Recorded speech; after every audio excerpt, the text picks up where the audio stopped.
Welcome to the third day of this wonderful learning experience, Defeating Terrorism, Sri Lankan Experience. On behalf of the Commander of the Army, I extend a very warm welcome to all of you. Yesterday and day before, we have discussed terrorism from a global perspective and the humanitarian operations with an in-depth analysis. On this third day, we will proceed to discuss about the issues that we had to encounter immediately after the conflict in the post-conflict scenario. Those are demining and issues concerning internally displaced civilians and rehabilitation of ex-combatants. And this session will be chaired by Professor Rajiva Vijayasinghe, MA, DPhil, MP. We are all human beings.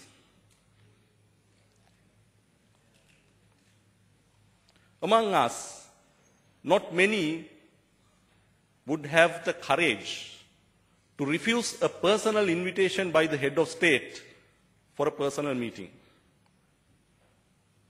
Not many of us would resign a lucrative position on account of an injustice done to someone else. But the gentleman in the chair today has done both. Professor Vijayasinghe is a gentleman with such strong character and character to stand by the principles even when all odds are against him. He's a writer in English, distinguished for his political analysis as well as creative and critical work. An academic by profession, for much of his working career, he has most recently senior professor of languages at the University of Sabaragamuwa, Sri Lanka. In June 2007, His Excellency the President appointed him Secretary General of the Sri Lankan Government Secretariat for coordinating the peace process. And in June 2008, he also became concurrently the Secretary to the Ministry of Disaster Management and Human Rights. The Peace Secretariat was closed down in 2009, and in February 2010, he resigned the ministry. He resigned his position in the ministry as well as in the university, as he was a candidate on the national list of the People's Alliance parliamentary election. On 8 April, following his appointment as a member of parliament, he started his parliamentary career. He belongs to the Liberal Party of Sri Lanka and has served as its president and leader and also as a vice president of Liberal International. He is currently chair of the Council of Asian Liberals and Democrats.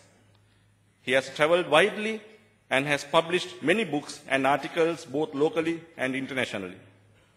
Ladies and gentlemen, intentionally I cut huge chunk of his biography because it's very long and he requested that it be made very short. So with all his background, I'm sure that we are here for an enriching session. Sir, the floor is over to you. Thank you.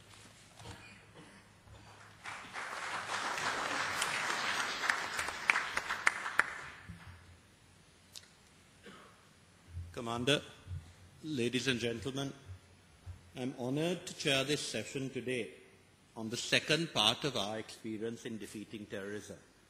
On the first day, we had a succinct overview of what had taken place, along with careful analyses of the sort of terror that we had to deal with. Then, yesterday, we had graphic accounts of what had to be done to overcome the terrorist forces in Sri Lanka.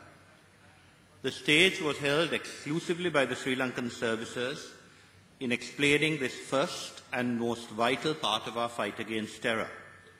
The officers who spoke explained very coherently the careful planning, the coherent principles, the brilliant innovations, and the systematic implementation that they put into practice.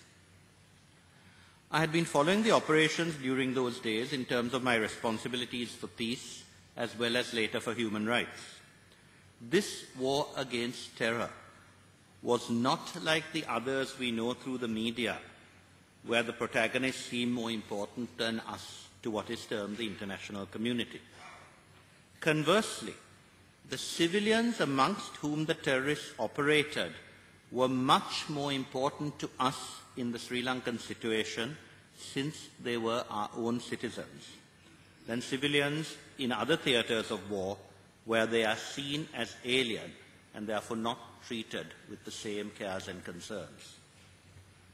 I had been impressed earlier by the very low figures for civilian casualties, I believe the lowest in the world in any comparable situation, during our operations to take over the eastern province and also the western part of the Vanni.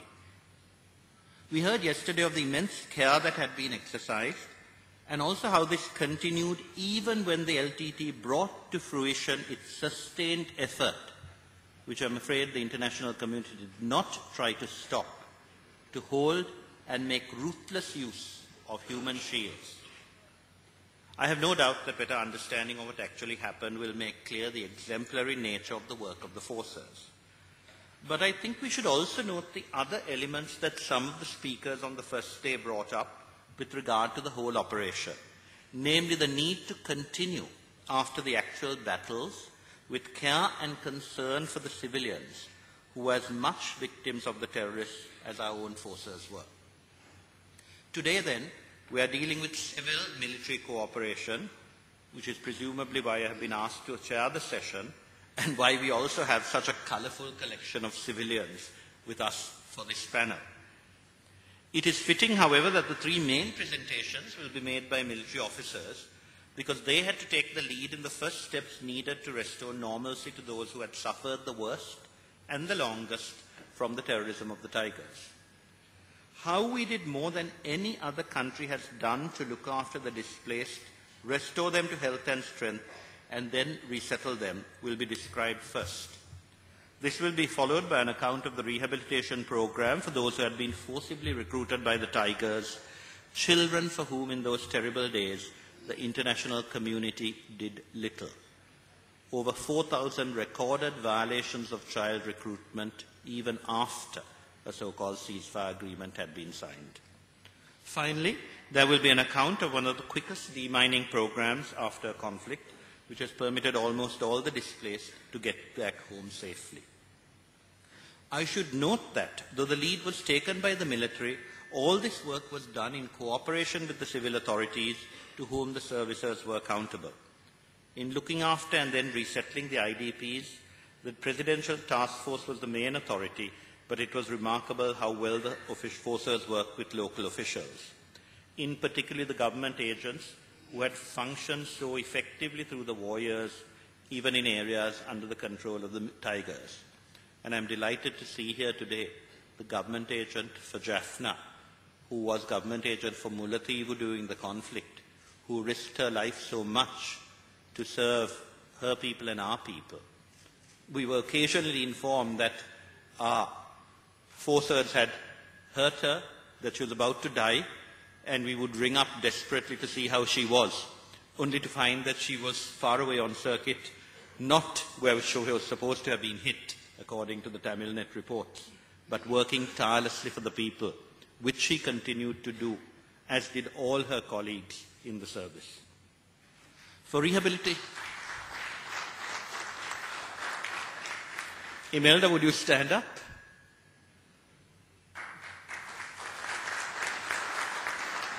And she's not the only one, but she perhaps ran the greatest risks. For rehabilitation, work is through a ministry, the Ministry of Justice earlier, and now a dedicated Ministry of Rehabilitation and Prison Reform. I have been asked by some members of the international community why military officers occupy what are considered civilian positions. The answer is very simply that we need efficiency. And as yesterday's descriptions made clear, our servicers have been trained to function effectively in a way that sometimes those with a lesser sense of urgency cannot achieve. That was the most tactful way I could put it. The speed with which demining was done by military teams, for instance, contrasts favorably with the record of the various organizations to which demining had been entrusted previously, and it should be noted, with no disrespect to those who do a tough and thankless task, that accidents last year, very few, in areas that had been cleared, occurred in places demined by organizations, not the military. And the accomplishments with regard to rehabilitation by the present regime, as compared with long delays in previous years, testifies to the continuing capabilities of our services even after the military campaign was concluded. But we must also make clear the contribution, conceptual as well as practical, of civilians to these processes. I will therefore ask the members of the panel too to make brief presentations themselves on their work after the officers have finished. Dr. Safras will speak on the massive efforts of our medical officials. He is a civil doctor now working with the military for the Commissioner General of Rehabilitation into restoring and preserving the health of the displaced. Dr. Shantikumar will talk of our efforts to rebuild communities amongst those whose social structures had been shattered by terrorism. Mrs. Karachi will describe the survey of the former combatants so that we would be able to serve their individual needs, while Dr. Sushila Raja will discuss the psychosocial counseling that we have introduced.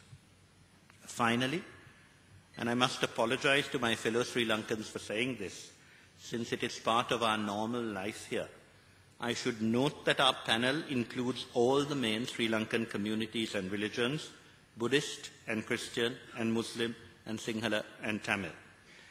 Those of you from the full international community may not notice this, so I should point out that in the world of work and professionalism, we can and do all work together in this once and future prosperous, pluralistic society, Sri Lanka.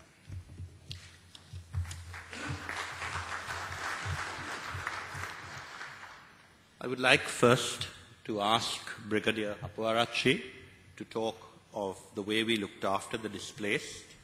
He is the present Brigadier coordinating the Defence Services Command and Staff College. He enlisted in the Army on 25th May 1982 and was commissioned to the Corps of Engineers.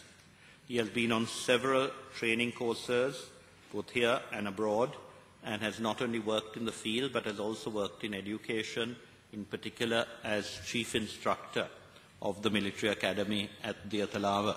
And he was there when our university was asked to coordinate the degree program of that academy at a time when the Army, despite the difficulties of the terrorist threat we faced, decided to upgrade its training programs. And the cooperation that the university received in those days was terrific. He himself has obtained a master's degree in business management from the University of Rajarata in Mihintale, and he was awarded the Elite Ranasura Padakkama for bravery in the battlefield and also received 8 other medals for meritorious conduct in the Army. And he also is recipient of the President's Medal at the Military Academy and a gold medal for his Master of Business Administration degree at the University of Rajarata. It's with great pleasure that I ask Brigadier Karachi to speak.